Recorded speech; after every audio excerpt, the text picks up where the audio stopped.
یہ جو ادب ہوتا ہے نا، یہ معاشرے کے اندر سکون پیدا کرتا ہے، اور بے ادبی جو ہوتی ہے یہ معاشرے کے اندر، سوسائٹی کے اندر بے سکونی پیدا کرتی ہے۔ ادب ہمیشہ محبتوں کے فروغ کا سبب بنتا ہے۔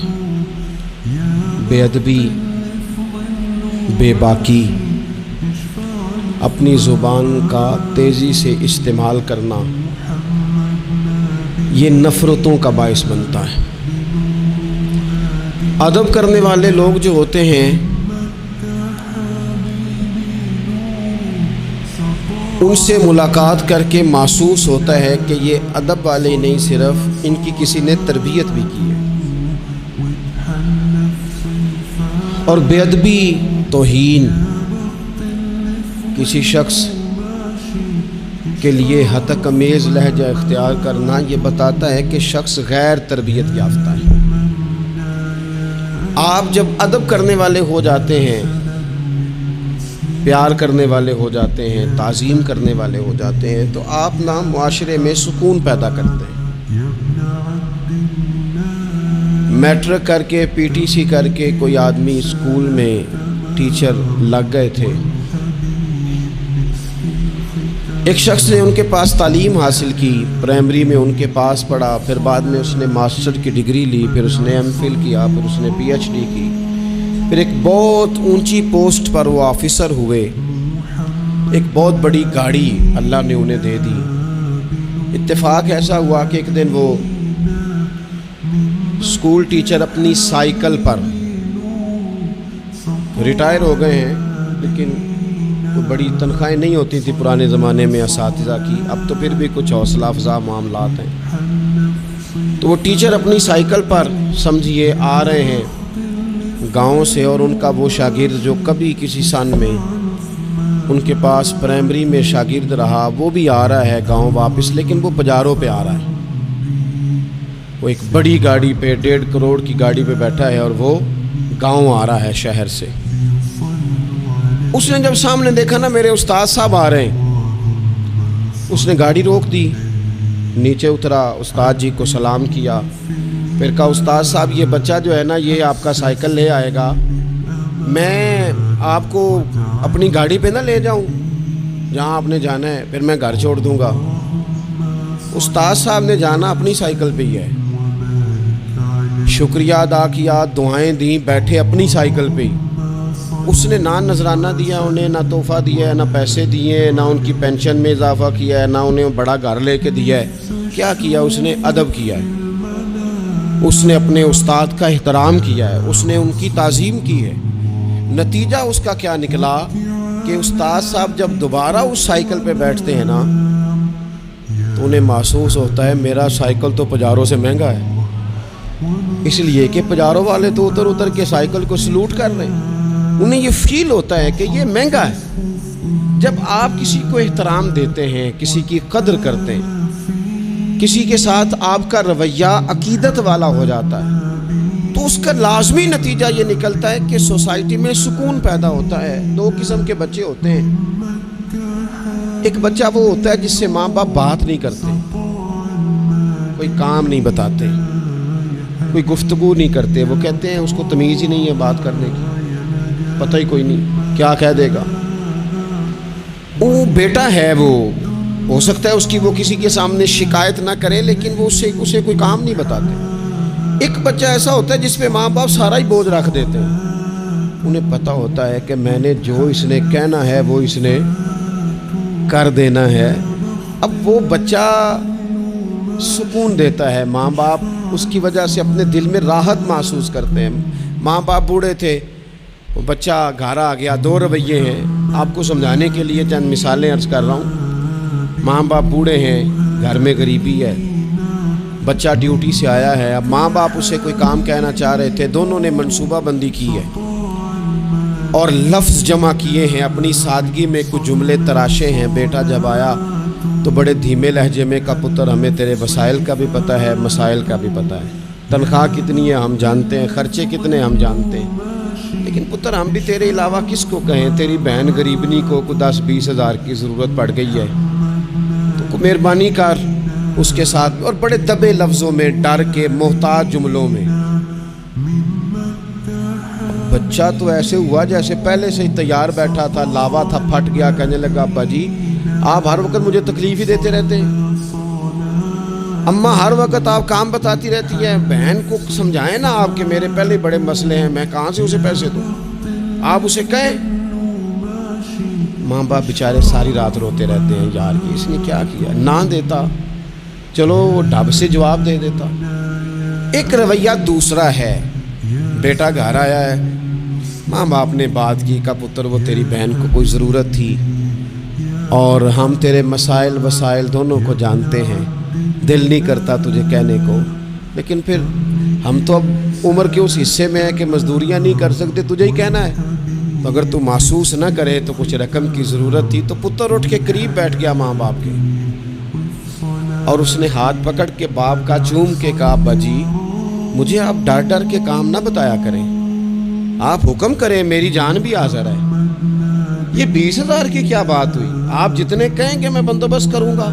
اور بہن کو بھی آپ یہ کہیں کہ وہ ڈرا نہ کرے, وہ اس گھر کی حصے دار ہے, یہ اس کا میکا ہے, یہاں تو فخر سے آ سکتی, ناز سے آ سکتی ہے. اسے کو جب آئے گی دروازہ کھلا ملے, جب آئے گی بھائی کی شفقت ملے گی. بہن نے بھائی پہ ناز نہیں کرنا تو کس پہ کرنا ہے. روئیں گے اس کے ماں باپ بھی ساری رات ہی, پر دعائیں دیتے روئیں گے, روئیں گے, ان کا بھی تکیہ بھیگ جائے گا, پر ساتھ وہ یہ کہیں گے یا اللہ اس طرح کی اولاد سب کو عطا کرنا, یا اللہ دیکھنا اس بیٹے کو کبھی تیز ہوا نہ لگے. آپ جب بے ادبی کرتے ہیں تو تکلیف ہوتی ہے, اور جب ادب کرتے ہیں, جب آپ اکرام کرتے ہیں, جب آپ کے لہجے کے اندر خوبصورتی ہوتی ہے. میں سیکھنے والا ہر جگہ سے سیکھتا ہے نا. ایک دکاندار سے میں نے ایک بات سیکھی, ایک دن میں ان طالب علموں کو بتا رہا تھا, آپ کو بھی عرض کرتا ہوں. دکاندار سے ایک میں نے بات سیکھی. ایک صاحب دکاندار کے پاس آئے تو کوئی چیز مانگی, تو اس صاحب نے وہ چیز دکھائی تو کہنے لگے تسی ردی رکھ دے ہو, جو کچھ بھی رکھ دے ہو, سب تو نکما تواڈے کول ہی ہوندا ہے, ہر شے بری تم سے ہی ملتی ہے. اور چہرے کے اثرات بھی اس طرح کے تھے کہ سامنے والا لاڑی پڑے. اور وہ دکاندار ہنس پڑا, اور اس نے ہنس کے بڑے خوبصورت انداز میں کہا بھائی لینا دینا تے مقدراں دا ہے, بولو تے ٹھیک نہ, وہ لینا دینا تے نصیباں دا ہے, اور بولی تے ٹھیک کرو, تہاڈی بولی نہیں ٹھیک. تو وہ شخص نا تھوڑا سا, صحیح بولی تو اس نے نہیں کی, لیکن وہ تھوڑا سا نا اس پہ اثر ہوا. اس کے چہرے پہ ایک نہ ماننے والی شرمندگی بھی ہوتی ہے. بندہ شرمندہ ہوتا ہے پر ماننے کو تیار, ایک نہ ماننے والی شرمندگی چہرے پہ آئی.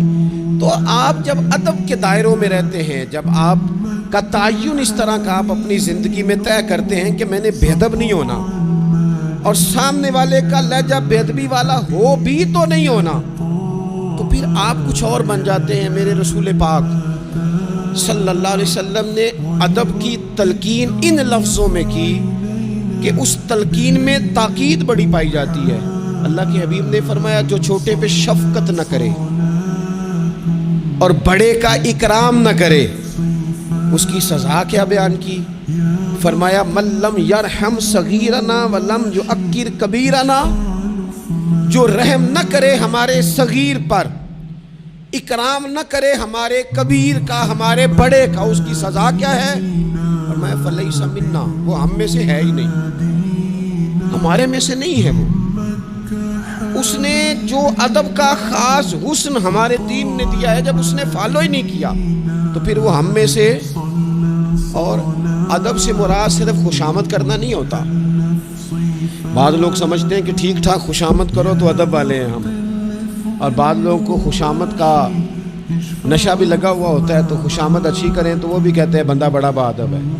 میں اکثر کہتا ہوں ہاتھ چومنا بھی ادب نہیں. ادب تو یہ ہے کہ آپ کسی کا جب بھی ذکر کریں خیر کے ساتھ ہی کریں. آپ جب بھی کسی کے بارے میں آپ بات کریں تو آپ کے رویے سے ادب چھلکے. خالی جھک جانا تو یہ تو بھائی مطلب کے لیے بھی بعض اوقات ہو جاتا ہے, اس کی کوئی ضرورت نہیں, کوئی اس کی حاجت نہیں.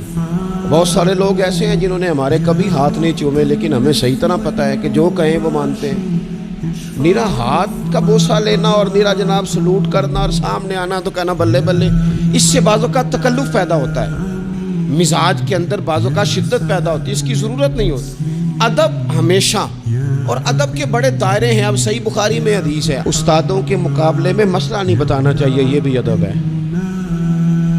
آتا بھی ہو تو نہیں بتانا، بڑے بیٹھے ہوں تو کسی کو نصیحت نہیں کرنی چاہیے، یہ بھی ادب ہے۔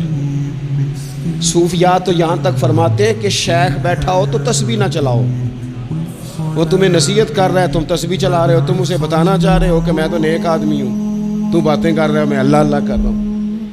ادب کے جو معیار دین نے طے کیے ان کو آپ دیکھیں، اپنے بزرگوں کے سامنے آپ کو مسئلہ آتا بھی ہے تو نہ بتائیں، آپ ادب کا ماحول بنائیں، آپ کی طبیعت ادب والی ہو، ذوق ادب والا ہو، مزاج ادب والا ہو۔ حضرت عبداللہ ابن عمر، یہ صحیح بخاری میں حدیث ہے، حضرت عبداللہ ابن عمر رضی اللہ تعالیٰ عنہ کہتے ہیں میں نبی پاک علیہ السلام کی بارگاہ میں حاضر تھا اور کبار صحابہ بیٹھے ہوئے تھے، بڑے بڑے جید لوگ، کہتے ہیں بڑے بڑے اکابرین صحابہ بیٹھے تھے، تو حضور نے سوال پوچھا۔ نبی پاک علیہ السلام نے فرمایا بتاؤ وہ درخت کون سا ہے جس کی مثال مومن کی طرح ہے، جو پھل زیادہ دیتا ہے، محبت زیادہ کرتا ہے، کون ہے جس کی مثال مومن کی طرح ہے؟ حضرت عبداللہ ابن عمر فرماتے ہیں کہ مجھے پتا تھا کہ کھجور کا درخت ہے، یہ صحیح بخاری ہے۔ او دوستو سننا بھلا میں کیا کہہ رہا ہوں، فرماتے ہیں مجھے پتا تھا کھجور کا درخت ہے، پر چونکہ ابو بکر صدیق بیٹھے تھے، چونکہ عمر فاروق بیٹھے تھے، چونکہ عثمان غنی بیٹھے تھے، چونکہ مولا علی بیٹھے تھے، چونکہ بڑے بڑے اکابرین بیٹھے تھے اور میں تھا بچہ، فرماتے ہیں جواب آتا بھی تھا تو میں نے اس لیے نہیں دیا کہ میرے باپ بیٹھے ہیں، میرے چچا بیٹھے ہیں، ان کے ہوتے ہوئے صلاح دوں، ان کے ہوتے ہوئے میں بات کروں؟ فرماتے ہیں میں نے بتایا نہیں، لیکن جب کسی نے نہ بتایا تو حضور نے خود فرمایا وہ کھجور کا درخت ہے۔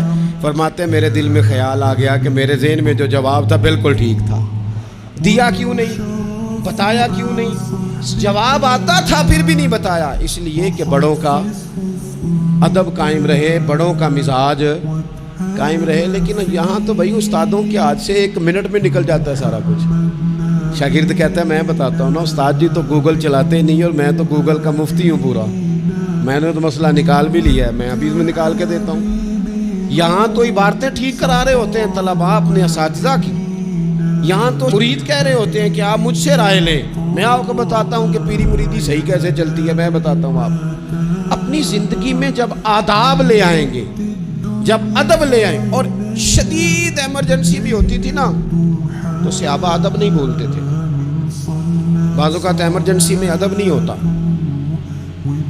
مطلب یہاں خدا نہ خواستہ میرے کپڑوں کو پیچھے آگ لگ جائے تو آپ کیا کہیں گے، پیر طریقت، راہبر شریعت، فلانا صاحب فلانا، جب تک سارے کپڑے جل جائیں۔ اگر ایمرجنسی ہو جائے نا، کپڑوں کو آگ لگ جائے تو کہا جاتا ہے جناب آگ لگے آپ کے کپڑوں کو، ہو سکتا ہے نام لے کے کوئی پکارے مولانا صاحب وہ دیکھیں آگ ہے، اتنے لمبے لقب نہیں ہوتے، لیکن صحابہ ایمرجنسی میں بھی حضور کا ادب کرتے ہیں۔ حضرت صدیق اکبر غار ثور میں ہیں، ایڑی پر ڈنگ مار رہا ہے سانپ، اور سانپ کا نام لے لے تو بندہ گھبرا جاتا ہے، لیکن ایڑی پہ ڈنگ مارا جا رہا ہے، جب تک ڈنگ لگ رہا ہے بار بار، اب اس کا اثر تیز ہوا، اس زہر کا اثر جب جسم پہ ہونے لگا تو آنسو آنکھوں سے نکلے، وہ حضور کے چہرہ نور پر آئے تو محبوب نے فرمایا کیا ہوا؟ کہنا چاہیے تھا نا سانپ سانپ سانپ سانپ، پر صدیق اکبر ادب نہیں بھولے، کہنے لگے فدا کا ابی و امی یا رسول اللہ، حضور میری ماں بھی قربان، حضور میرا باپ بھی قربان، فدا کا روحی و قلبی یا رسول، حضور میرا دل بھی قربان، حضور میری روح بھی قربان، یا رسول اللہ وہ سانپ نے ڈس لیا مجھے۔ ادب نہیں بھولے، وقت بدلنا ہے تو بدل جائے، لیکن آداب کبھی بھی امت کے ہاتھوں سے جانے نہ پائے، آداب کا ہر وقت خیال رکھا جائے، ہر وقت خیال رکھا جائے۔ آخری بات آج آپ حضرات کی خدمت میں عرض کرنی ہے، ہر جگہ ضروری نہیں کہ کوئی تنقید کا پہلو ہی نکالا جائے، ہر شخص کی نیت پر شک ہی کیا جائے، یہ ضروری نہیں۔ ایک ذہن بنا لیں، جو بھی رسول اللہ صلی اللہ علیہ وسلم کی بات کرے، عقیدہ اس کا ٹھیک ہو، دین کی بات کرے، قرآنی تعلیمات کی بات کرے، وہ کوئی ہو، کوشش کریں کہ جو خیر کی بات ہو اس میں خیر کے ساتھ سپورٹ شروع کر دیں۔ ہم نے بہت زیادہ جو گروہ بندی شروع کر دی، اس سے تھوڑا سا اپنے آپ کو اوپر لے کے آئیں۔ اقبال بار بار روتے تھے، کہتے تھے فرقہ بندی ہے کہیں اور کہیں ذاتیں ہیں، کیا زمانے میں پن پنے کی یہی باتیں ہیں۔ کہتے تھے کیا اس طرح ہم آگے جائیں گے، کبھی برادریوں کے بت اور کبھی جماعتوں کے بت۔ تھوڑا سا نا اپنے ذہن کو بڑا کریں، اور دین کی بات آپ کو لگے صحیح کہ بندہ کچھ ٹھیک ہے، آپ نے بندے کی سپورٹ کرنی ہے کہ دین کی بات کی سپورٹ کرنی ہے۔ کوئی بھی کسی بھی رنگ میں جب حضور کا تذکرہ کرے، وہ حضرت ابراہیم علیہ السلام نے سنا تھا کہ وہ کماد کے کھیت سے، گنے کے کھیت سے کوئی اللہ اللہ کر رہا ہے، تو حضرت ابراہیم پہنچ گئے۔ وہ فرشتہ تھا انسانی شکل میں، فرمایا رب کا نام پھر سنا۔ اس نے کہا میں سارے اونٹ لے لوں گا، فرمایا تو نام لینا تو اونٹ سارے ہی تیرے۔ پھر تھوڑی دیر کے بعد چپ کر گیا۔ حضرت مفتی احمد یار خان صاحب رحمۃ اللہ نے اس کو لکھا ہے، دوبارہ سنا تو کہنے لگا ساری گائیں لے لوں گا، فرمایا ساری تیری ہوئی، نام دوبارہ سنا۔ نہ علمہ وچ پھسا سانو، تو یار دی گل سنا سانو۔ اس سارا کچھ دے دیا تو فرشتہ عرض کرنے لگا مالک یہ تو تیرے نام کے سچے عاشق ہیں، یہ سچے دیوانے۔ تھوڑا سا نا اتفاق کرنے کی کوشش کریں، اپنے آپ کو تھوڑا بڑا کر لیں، میچور کر لیں۔ جب لوگ انسانوں کی بجائے نظریوں کو سپورٹ کرنے لگ جاتے ہیں نا، ہم شخصیات کے نہیں نظریات کے قائل ہیں۔ جب نظریات کو ہم سپورٹ کریں گے، دین ایک نظریہ ہے اور نظریے کی سپورٹ کبھی نہیں چھوڑنی چاہیے۔ نظریہ ہمیشہ نظریہ ہوتا ہے، جاٹ ہو کے، باٹ ہو کے، ارائی ہو کے، فلاں ہو کے، فلاں ہو کے بڑا جی لیا، اب کچھ مسلمان ہو کے بھی تو جینا چاہیے کہ نہیں؟ یار صحیح بتاؤ، کبھی اپنا تعارف بتایا ہے کہ ہم رسول اللہ کے غلام ہیں؟ یہ بھی تو تعارف ہے نا ہمارا، یہ بھی تو بتانا چاہیے۔ آپ کون ہیں جناب؟ کہتے میں تو گجرانوالہ کا رہنے والا ہوں۔ آپ کون ہیں جناب؟ میں تو جناب گجرات کا ہوں۔ بھئی آپ یہ کہیں میں رسول اللہ کا غلام ہوں۔ حضرت سلمان فارسی سے کسی نے کہا نام بتائیں، کہنے لگے میرا نام اسلام ہے۔ کہا آپ کے والد کا نام؟ کہنے لگے اسلام۔ کہا دادا کا نام اسلام۔ پوچھتا جاتا آپ اسلام بتاتے جاتے، اس نے کہا جناب یہ کیا بات ہوئی؟ فرمانے لگے میرا سارا کچھ ہی میرا دین ہے۔ یہیں سے بات شروع ہوتی ہے اور یہیں پہ بات ختم ہوتی ہے۔ کچھ کبھی کبھی حضرت سفینہ ایک صحابی ہیں، جنگل میں رستہ بھول گئے تھے تو سامنے شیر آ گیا، تو شیر نے جب منہ کھولا تو پتہ ہے حضرت سفینہ کی زبان سے کیا نکلا؟ کہنے لگے او شیر ذرا خیال کرنا میں رسول اللہ کا غلام ہوں۔